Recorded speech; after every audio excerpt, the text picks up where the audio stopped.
Welcome friends, आप सभी का हमारे अपने चैनल में आपकी कृपा में सबका स्वागत है। आज का विषय है खुशी। खुशी हम सब के भीतर है। खुशी के लिए, खुशी प्राप्त करने के लिए हम सबको कहीं दूर नहीं जाना है। जो भी हम अपनी खुशी, प्रसन्नता के लिए जो पॉजिटिव एनर्जी क्रिएट करते हैं, सबसे पहले वह हमको ही मिलता है। वो हम ही ग्रहण करते हैं, कोई और नहीं ग्रहण करता। खुशी जब हमारे घर में कोई मंगल काम होता है, नए वस्त्र, नए आभूषण, या हमारे बच्चे का जन्मदिन मनाया जाता है, या हम कहीं घूमने जाते हैं, या हमारा बच्चा प्रतियोगी परीक्षा में या अन्य किसी परीक्षा में अच्छे नंबर से पास होता है तो लोग बधाई देने आते हैं।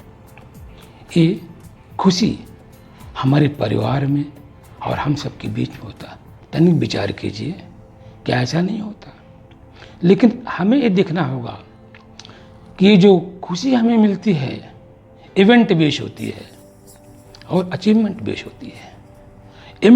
इवेंट बेस जो खुशी मिलती है या अचीवमेंट बेस जो खुशी मिलती है, वो क्षणिक होती है। वो खुशी बहुत देर तक नहीं रहती है। तनिक विचार कीजिए, क्या हमें अधिक खुशी की आवश्यकता नहीं है? क्या हमें खुशी ऐसी नहीं मिलनी चाहिए जो डिपेंडेंट ना हो? उससे मिलनी चाहिए। हमें ऐसी खुशी मिलनी चाहिए जो हमेशा हमारे हृदय में रहे, हमेशा प्रसन्नता छाई रहे और हम अपने जीवन को सुंदर बना सकें। तनिक विचार कीजिए, ऐसा क्यों नहीं हो पाता? हमें किस कारण से हम खुशी से वंचित रह जाते हैं? हमें क्रोध आता है। क्रोध यह कितना भयावह होता है।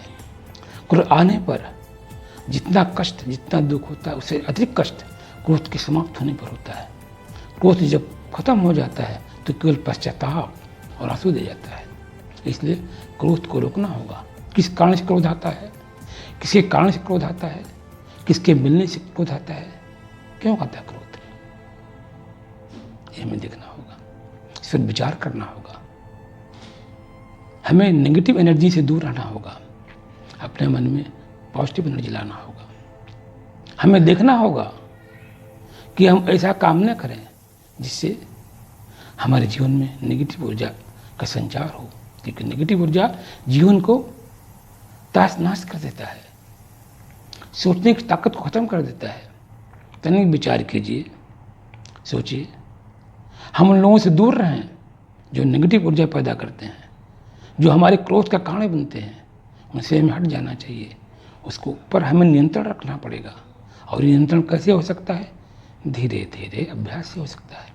एक दिन में नियंत्रण नहीं कर सकते हैं। जब हम किसी चीज़ को पत्थर पर लिखते हैं तो अमित हो जाती है, वो नहीं मरती है। हमारा क्रोध इस तरह से होना चाहिए कि क्षणिक होना चाहिए। क्रोध है जैसे पानी पर हम लिखते हैं, जो भी लिखेंगे तुरंत मिट जाता है। इस तरह का क्रोध होना चाहिए।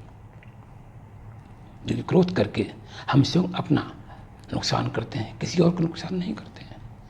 क्योंकि जो हम किसी को देना चाहते हैं उसे नहीं जाता, वो हमको स्वयं मिल जाता है।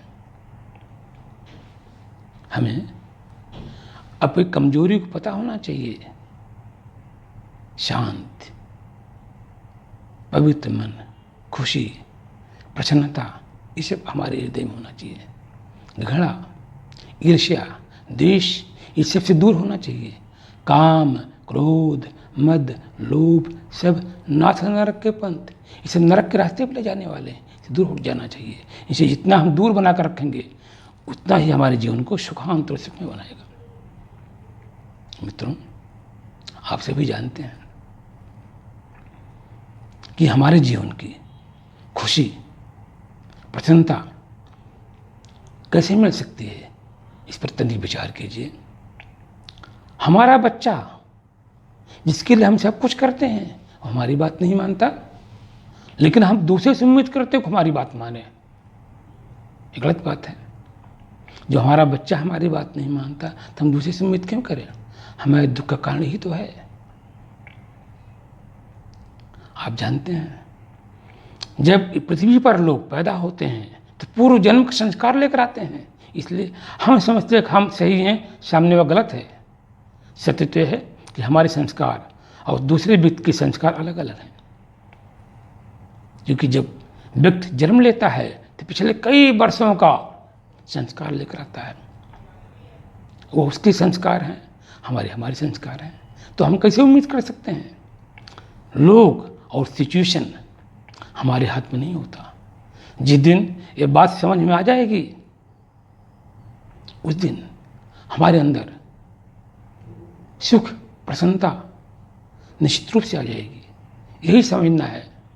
जिस दिन इसका ज्ञान हो जाएगा और जितना शीघ्र ज्ञान हो जाएगा उतना जल्दी हमारे हृदय में खुशी, प्रसन्नता आ जाएगी।